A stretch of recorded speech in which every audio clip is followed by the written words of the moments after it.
ভর্তা, এই রুই মাছের ভর্তা গরম ভাতে খুব ভালো লাগে খেতে।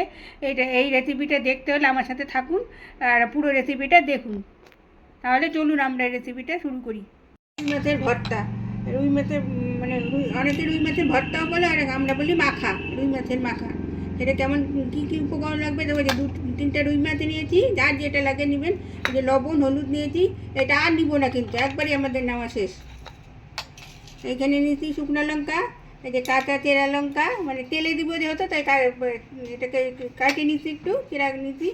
এই যে রসুনটা ছাতলা করে নিতে হবে, এটা মনে রাখতে হবে, রসুন ছাতলা করতে হবে। আর এই যে পেঁয়াজ, আর এই যে কালো জিরা, এই হলো আমাদের আজকের উপকরণ। আর তেল, এটা কিন্তু কুচি কুচি করতে হবে, যত কুচি করা যাবে ততই ভালো। ওই দেখেন আমারটা কুচি কুচি মনে হচ্ছে বড়ো, কিন্তু এই যে কুচি কুচি করে ধরাবো। তেলটা গরম করব, তেল দিব পরিমাণ মতন একবারই, আর না।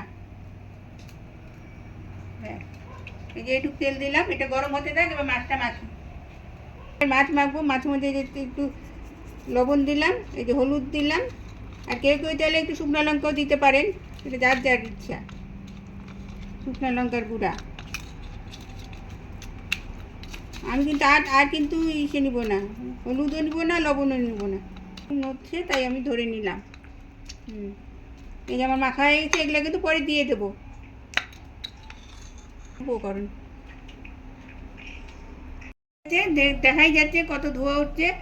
এখন আঁচটা কমায় রাখতে হবে, কমায় মাছটা ভাজতে হবে।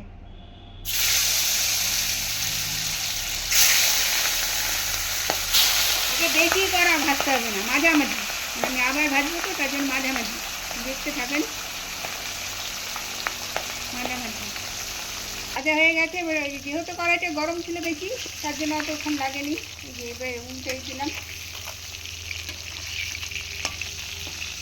এটা বেশি ভাজতে হবে না, ভাজবো না। যে হয়ে গেছে, এবার নামাবো। তেলটা থেকে থেকে নামাতে হবে।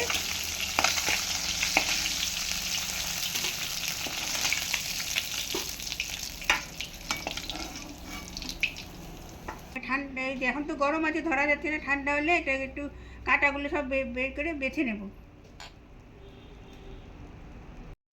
এই যে কমানি আছে, দেখলাম এত তেল লাগবে না, একটু একটু তেল কমিয়ে নেব, তারপর বাদ বাকি দেখাচ্ছি।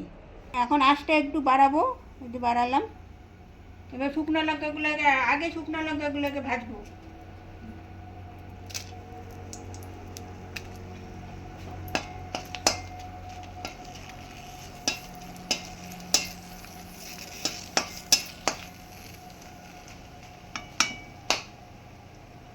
এই যখন কমায় দেবো, এই যে এটাকে নামায় রাখতে হবে।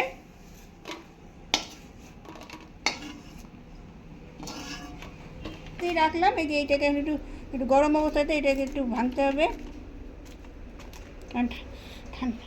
এইটাকে এখন মানে গুঁড়া করতে হবে। তা গরম বলে পাচ্ছি না, হাত দিয়ে, এই যে হাতা দিয়ে করছি।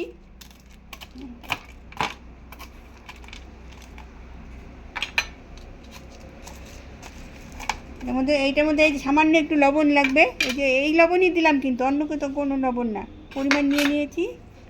তাকেই এখন হাত দিয়ে পাচ্ছি, ঠান্ডা হয়ে গেছে।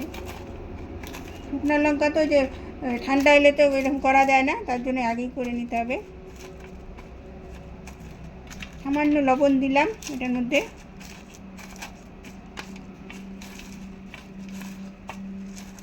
এবার মেখে রাখলাম। এইবার এই যে ঠান্ডা হয়েছে অল্প, এই যে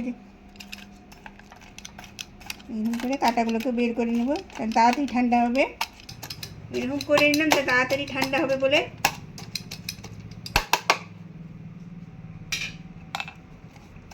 যখন কাঁটাগুলো বার করবো, এই জায়গায় বেশি কাঁটা থাকে না। ঘরে মাঝে মাঝে খুন্তিটা নিতে হচ্ছে, গরম গরম না করলে এটা ভালো হয় না। এই যে আমি যে পিসগুলো নিয়েছি, এটা কাঁটা বেশি নেই বললেই চলে। আর কাঁটা থাকলে খুব মুশকিল হবে, ভালো করে বাছতে হবে। এর জন্য পরে ঠান্ডা হলে, যে একটু ঠান্ডা হচ্ছে, এখন হাত দিয়ে করতে হবে। এই দেখেন কাঁটা নেই, যেটুকু আছে অল্প।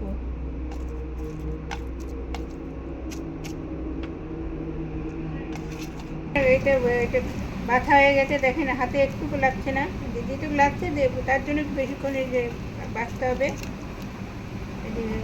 একটু কাটা জানি না থাকে,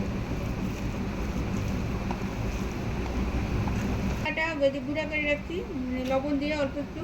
আর এই যে কাঁটাগুলো বড় বড় বলে বাঁচতে বেশিক্ষণ লাগে না, এই যে এইভাবে বাঁচতে হবে, তাহলে কাঁটাগুলো হাতে লাগলে বুঝতে পারবেন। এই যে আমার যেমন এই যে বুঝলাম, এই যে এখন রাখলাম, এইভাবে মাখতে হবে। এবারে আমি হাতটা ধুয়ে আসি, তারপরে কড়াইতে যাবো। একটু বাড়িয়ে নেবো, এখন বাড়াবো, সম্পূর্ণটাই বাড়াবো। প্রথমে কালো জিরা দেবো, এতে তেলটা গরম হয়ে গেছে, কমানো ছিল। এবার চেরা কাঁচা লঙ্কাগুলো দিলাম, রসুন, কালো জিরা আর লঙ্কাটা দিয়েছি। লঙ্কাটা ছিটকাচ্ছে বলে টাচটা কমিয়ে নেব। ভাজা হয়ে গেছে দেখেন। এবার রসুন দিব, ছাতানো রসুন, নাড়া দেবো। তারপরে পেঁয়াজগুলো, কুচি পেঁয়াজগুলো দিয়ে দেবো। এবার একটু বাড়াবো,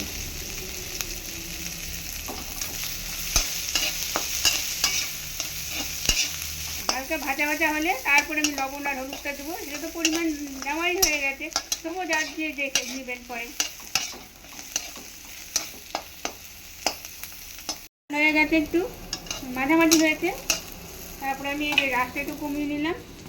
এবার এই যে পরিমাণ মতন যেটা ছিল এটা সম্পূর্ণটা কেটে দিয়ে দেবো। এটাই কিন্তু জলটা দিতে হবে না, এইভাবেই চাকতে হবে। এই দেখুন জল দেইনি কিন্তু আমি। এবার নাড়তে হবে, কমানি থাকবে, এই যে এভাবে নাড়তে হবে। পরে লবণ চেখে নিয়ে লবণ দিবেন, পরিমাণে কম বেশি হয়। কম হলে তো দেওয়া যায়, বেশি হলে তো দেওয়া যায় না, এটাই তো মুশকিল। পেঁয়াজটা ভাজা হয়ে গেছে দেখুন, লাল লাল হয়ে গেছে।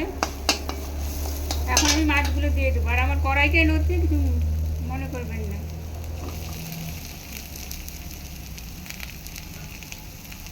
খালি মাছটা দিলাম, এটা এখনও দেবো না, এটা পরে ভাজার পর, শুকনো লঙ্কা ভাজার পর। আমার কড়াই নড়ছে বলে আমি ধরে নিলাম। এটা নাড়াটাই হলো আছে।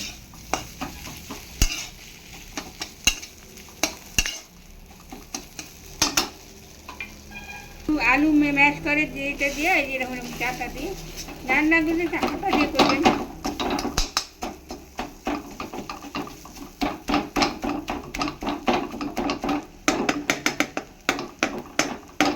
তবে নাহলে কিন্তু পুড়ে যাবে, টেস্টটা নষ্ট হয়ে যাবে। এইবার আমি শুকনো লঙ্কাগুলো দিয়ে দিলাম, কড়াইটা ধরে নিলাম। যার ওগুলো যার ওই ম্যাশ করা দিয়ে না থাকবে সেই হাত খুন্তি দিয়ে যেইভাবে নাড়তে হবে। তাহলে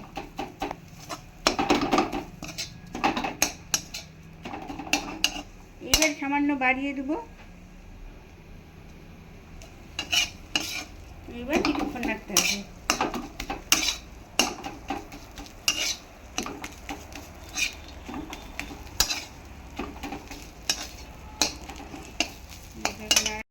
এবার এবার এবার হয়ে গেছে, এবার নামাবো। কমানোই থাকবে, এখন এখন কিন্তু বাড়ানো যাবে না। যখন নামাবো এই যে কমানোই আছে। এখন এই যে কড়াইটা এটা এখন নিভিয়ে দেবো, এবার নামাবো। মাছের ভর্তা, এই ভর্তা আমরা তো ভর্তা বলি না, আমরা বলি মাখা, কেউ কেউ ভর্তা বলে, তাই আমরা সৌন্দর্যের জন্য ভর্তাটাই বললাম। এটা কার কেমন লাগলো লাইক কমেন্ট শেয়ার করে জানাবেন। সুস্থ থাকুন, ভালো থাকুন, আর এরপরে আরেকটা রেসিপি নিয়ে হাজির হবো।